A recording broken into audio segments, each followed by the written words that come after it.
Hello hello সবাইকে। সরকারবাবুর নতুন একটা ব্লগে স্বাগত জানাই সবাইকে।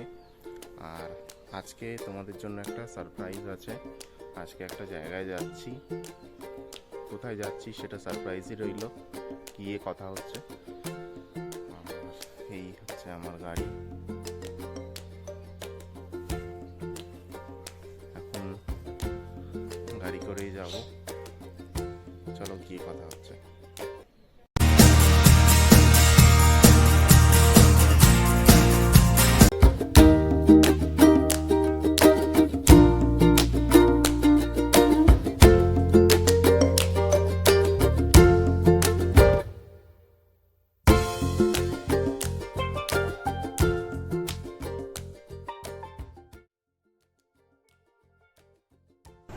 তোমরা এতক্ষণ ছবি দেখে আশা করি বুঝতেই পেরেছো, আমরা আজকে একটি পদ্ম বাগানে ঘুরতে এসেছি।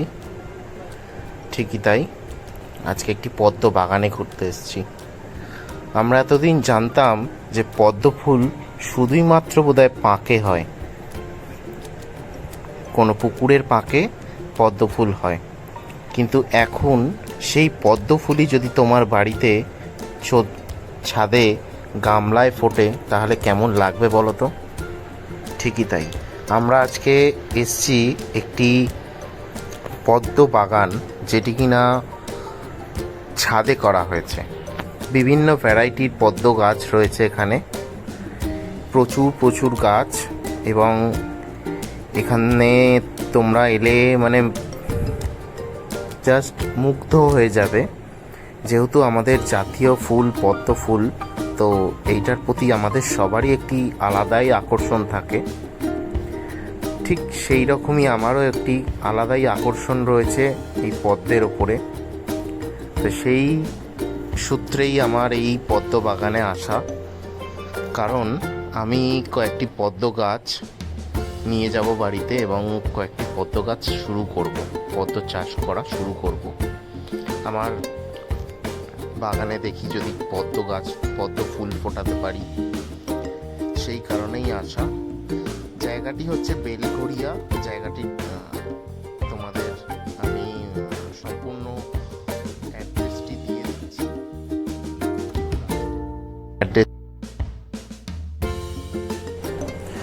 যে গামলাটি এখন তোমরা দেখতে পাচ্ছ, এই গামলাটিতে যে ভ্যারাইটিটি রয়েছে সেটির নাম রিয়াংলি। দেখো কতগুলি কুড়ি রয়েছে আর কত সুন্দর ফুটে আছে। এটি সব থেকে ছোট ভ্যারাইটি বিশ্বের মধ্যে, এটাকে একটা ছোট কাপেও করা যায়। আর এছাড়াও রয়েছে দাদার কাছে রয়েছে লার্জ ভ্যারাইটির মধ্যে বুচা,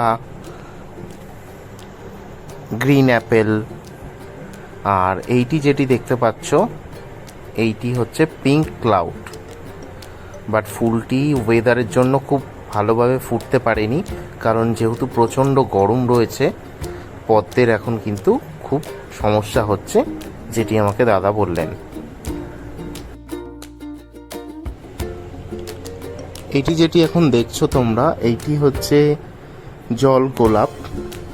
দাদার কাছে কিছু জল গোলাপের ভ্যারাইটিও রয়েছে, খুব সুন্দর দেখতে।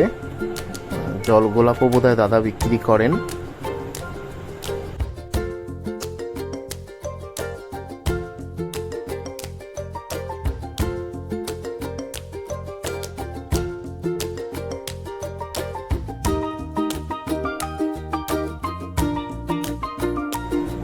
এখানে একটি ছোট্ট বুদ্ধ মূর্তি রয়েছে, দিয়ে একটি অশ্বত্থ গাছের বনসাই করা রয়েছে, আমার কিন্তু খুব ভালো লাগলো। আর এছাড়াও রয়েছে অ্যাডেনিয়াম, বোগেনভিলিয়া।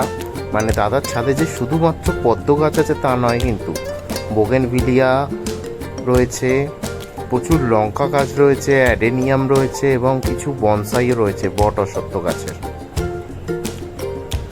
আর এছাড়াও কিন্তু দাদার কাছে লিলি রয়েছে কিছু প্রজাতি।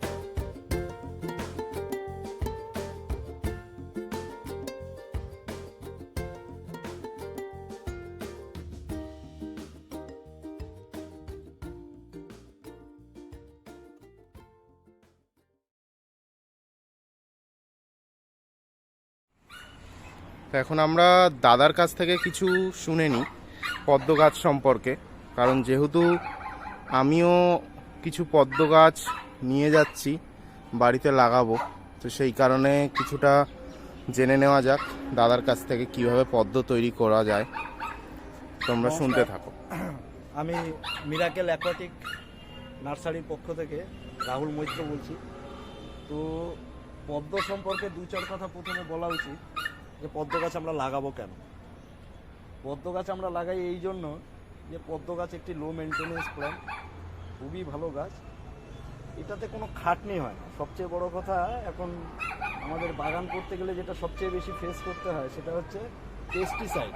পদ্ম গাছে কোনো পেস্টিসাইড লাগে না, বর্ষাকালে ফাঙ্গিসাইড দিতে হয় না, রোজ রোজ ওয়াটারিং করার ঝামেলা না, এটা একটা খুব ভালো জিনিস। এবার ভ্যারাইটি, আপনাদের ভ্যারাইটিটা চুজ করতে হবে ভালো, না হলে ফুল ভালো পাবেন না। একটি গাছ কখন ভালো ফুল দেয় তার জন্য তিনটে জিনিস দরকার। এক হচ্ছে ভালো ভ্যারাইটি, দ্বিতীয়ত হচ্ছে সয়েল মিডিয়া ভালো হতে হবে, আর তৃতীয়ত হচ্ছে ওয়েদার। তো আমরা পদ্ম গাছের জন্য মাটি তৈরি করব কি করে?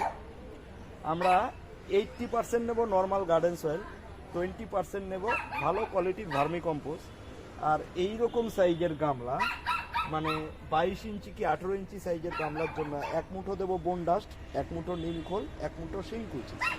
এবার 2 ইঞ্চি মাত্র রাখবো আমরা জলের লেভেল, রেখে আমরা টোটালি সয়েল মিক্সচার দিয়ে দেবো।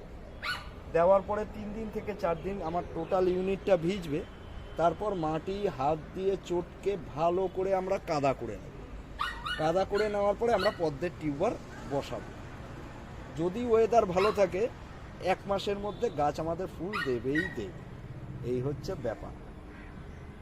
আর আমার মনে হয় এখন আমাদের ওয়েস্ট বেঙ্গলের আবহাওয়া যেরকম, ফেব্রুয়ারি মাসের শেষের দিকে অনেকে লাগাচ্ছেন, অনেকে মার্চেও লাগাচ্ছেন, অনেকে এপ্রিলেও লাগাচ্ছেন, কিন্তু আমি বলবো আপনারা কিছুদিন ওয়েট করে জুন মাস কিংবা জুলাই মাসে যদি পদ্ম লাগান, সেক্ষেত্রে রেজাল্টটা বেটার পাওয়া যায়।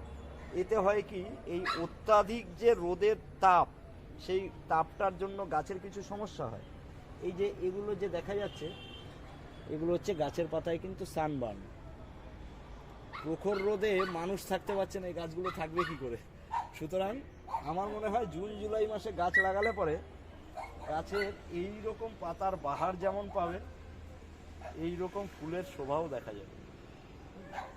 জুন জুলাই মাসে যদি, অনেকের প্রশ্ন থাকে যে জুন জুলাই মাসে লাগিয়ে আমি ফুল কবে পাবো। জুন মাসে কেউ যদি ফার্স্ট উইকে গাছ লাগায়, জুলাই মাসের 7 থেকে 8 তারিখের মধ্যে সে ফুল পাওয়া শুরু করবে। জুলাই, আগস্ট, সেপ্টেম্বর, অক্টোবর সময়টা কিন্তু যেমন তেমন সময় না, মোটামুটি 4 মাস হেসে খেলে সে গাছের মজা নিতে পারবে। আর এক্ষেত্রে আমি বলবো রিপোর্টিংয়ের বেস্ট টাইমও কিন্তু এই জুন জুলাই মাসে। নেক্সট ইয়ার যখন আপনারা ওই ডরমেন্সি কাটিয়ে যখন আপনার ফেব্রুয়ারি মার্চের দিকে ছোট ছোট পাতা বেরোবে, তখনও রিপোর্ট করার গাছ দরকার নেই, একবারে জুন জুলাইতেই রিপোর্ট করলে গাছের গ্রোথ কোয়ালিটি, ফ্লাওয়ার কোয়ালিটি ভালো থাকে।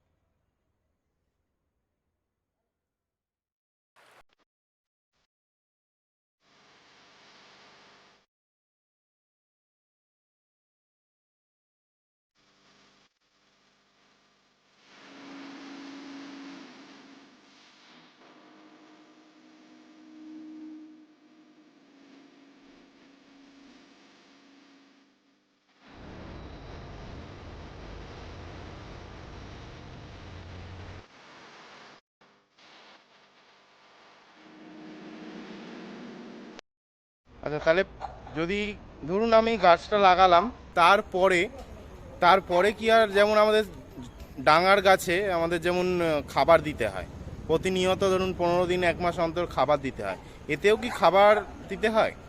দেখুন, ব্যাপার হচ্ছে কি, আমাদের শহরাঞ্চলে আমরা যে মাটিগুলো পাই না, এই মাটিগুলো ভালো না।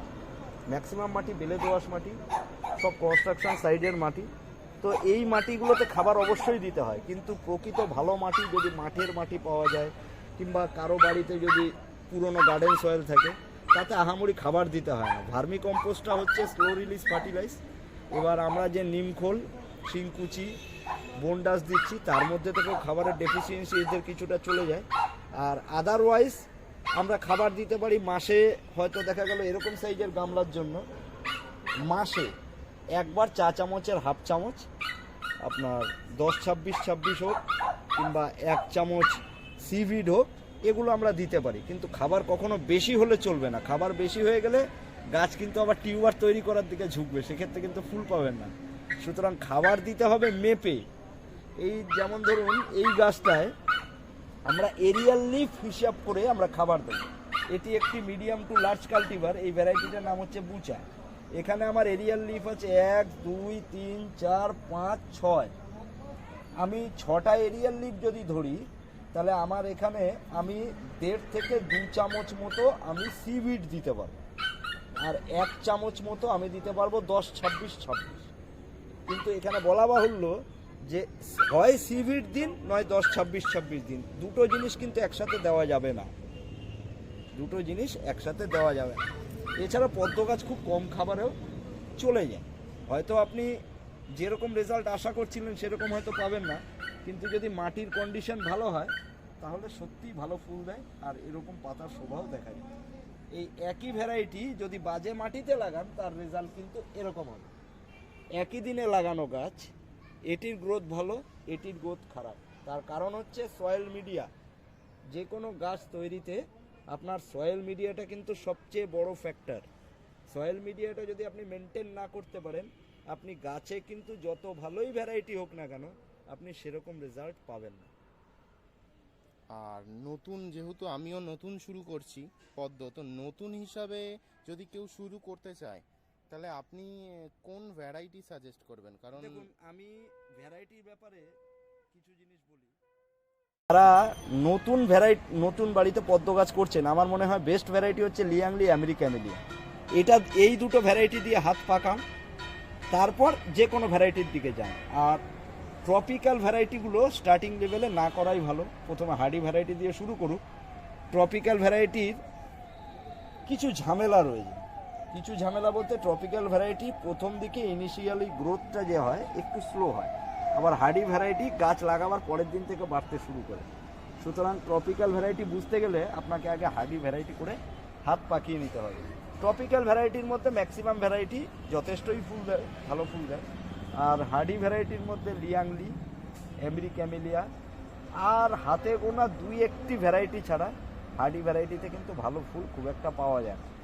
হাতে গোনা ভ্যারাইটির মধ্যে আছে আপনার ওয়াইপিপি আছে, ইয়োলো পিওনি আছে, রেড পিওনি আছে, হোয়াইট পিওনি আছে, জোয়াবা 13 আছে। এই ভ্যারাইটিগুলো মোটামুটি অ্যাভারেজ ভালো ফুল দেয় এবং ঝুপঝাপ ডরমেন্সিতে যাওয়ার প্রবণতাও কম।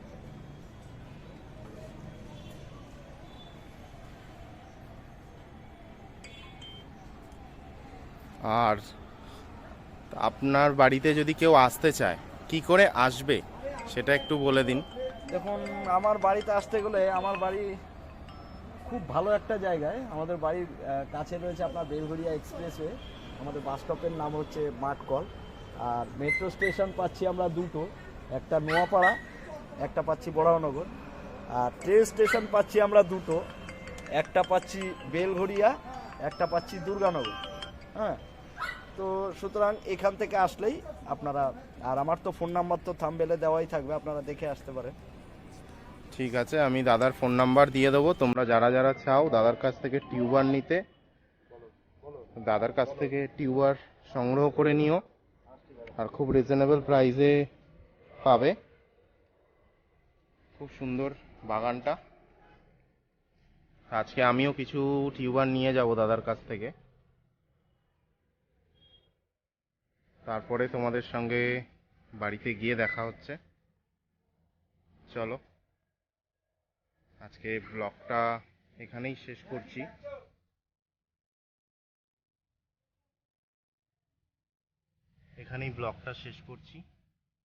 দেখতে থাকো সরকারবাবু।